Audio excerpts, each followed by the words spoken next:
Ya, Assalamualaikum warahmatullahi wabarakatuh. Perkenalkan, nama saya Doni Kurnia Pratama dengan NIM 2076655 dari kelas 2A Bisnis Digital. Saya pada siang hari ini akan menjelaskan sebuah presentasi dengan judul materi kritik atas sistem ekonomi kapitalisme. Kita langsung saja ke tiga pilar utama dalam sistem ekonomi kapitalis. Yang pertama adalah scarcity, kelangkaan barang dan jasa. Yang kedua adalah value atau nilai barang yang dihasilkan. Dan yang ketiga adalah price, harga dan perannya dalam konsumsi, produksi, dan distribusi. Bisa kita lihat di sini, kelangkaan yang dimaksud dalam kapitalisme adalah sebuah kebutuhan manusia akan barang dan jasa yang tidak terbatas, sedangkan semua kebutuhan itu terbatas. Itu yang disebut kelangkaan. Nah, masalah dari kelangkaan tersebut, solusinya adalah memproduksi barang dan jasa sebanyak-banyaknya dan mengesampingkan distribusi harta. Sehingga lahirlah konsep produksi nasional atau PNB dan PDB, serta konsep pendapatan per kapita atau income per kapita. Nah, selanjutnya adalah nilai suatu barang atau value. Menurut kapitalisme, nilai suatu barang itu ditentukan dengan banyak atau tidaknya permintaan barang tersebut. Misalkan permintaan alkohol di suatu negara itu tinggi. Nah, itu yang membuat nilai dari alkohol itu tinggi juga. Nah, itu yang dimaksud dengan nilai suatu barang. Yang ketiga adalah harga. Harga di sini tuh berperan dalam konsumsi, produksi, dan juga distribusi. Harga adalah sebagai pendorong produksi yang mana harga menunjukkan siapa yang layak berproduksi dan juga yang tidak layak berproduksi. Yang kedua, harga itu menjadi alat distribusi. Jadi di sini di dalam kapitalisme itu pemerintah tidak campur tangan, yang menentukan distribusi ini adalah uang. Yang ketiga adalah dengan harga mendorong untuk orang mendistribusikan harta secara otomatis kepada masyarakat. Dan yang keempat adalah peran harga pada konsumsi, yaitu menentukan siapa yang berhak hidup karena punya uang sehingga dapat menjangkau harga dan siapa yang harus menyingkirkan tidak mampu menjangkau harga. Kita langsung saja ke materi utamanya, itulah kritik Islam mengenai sistem ekonomi kapitalis.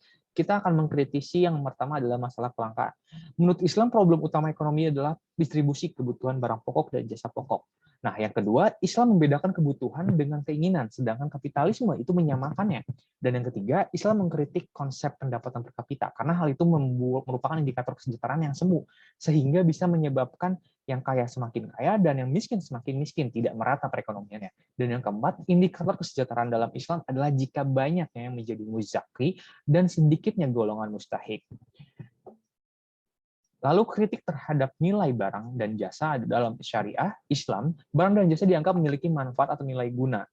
Dan pada dasarnya, nilai guna suatu barang itu adalah tetap, jadi nggak bertambah dan berkurang. Yang berkurang adalah hasrat kebutuhan konsumen untuk mengkonsumsi barang tersebut karena sudah puas atau kenyang. Jadi nilai suatu barang walaupun banyak yang menginginkan, harga barang itu tetap nggak semakin naik atau semakin turun. Nah, harga ini yang membuat Islam mengkritisi hal tersebut. Yang ketiga adalah kritik terhadap peranan harga dan produksi, distribusi, dan konsumsi. Menurut kapitalisme, harga adalah sebagai pendorong produksi, siapa yang layak berproduksi dan tidak layak berproduksi. Maka menurut Islam itu akan membuat gap antara si kaya dan si miskin semakin tinggi. Dan tingginya produksi rendah hanya disebabkan upah rendah saja, tetapi disebabkan pula oleh habisnya kekayaan sumber daya alam suatu negara atau karena perang. Pendapat kapitalisme bahwa harga menjadi satu-satunya penentu distribusi dan konsumsi adalah salah, karena jika distribusi dan konsumsi ditentukan oleh harga, berarti yang bisa mendapatkan dan mengakses barang dan jasa adalah orang-orang yang hanya mampu membeli barang tersebut. Atau bisa dibilang hanya orang kaya saja yang bisa, orang miskin tidak bisa. Nah, dalam sistem ekonomi kapitalisme juga ada yang namanya perekonomian pasar bebas. Nah, yang dimaksud perekonomian pasar bebas ini adalah setiap individu berhak mendirikan, mengorganisasi, dan mengelola perusahaan yang diinginkan. Lalu, individu berhak terjun dalam semua bidang perniagaan dan memperoleh keuntungan sebanyak-banyaknya. Yang ketiga, negara tidak boleh ikut campur tangan dalam semua kegiatan ekonomi yang bertujuan untuk mencari keuntungan selagi kegiatan tersebut sah dan sesuai dengan peraturan yang berlaku. Nah, dalam sistem ekonomi kapitalisme ini terdapat sebuah kerusakan yang disebut ledakan krisis ekonomi. Jadi kaum kapitalis ini tidak pernah berhenti berinovasi untuk menyimpan uangnya gitu ya.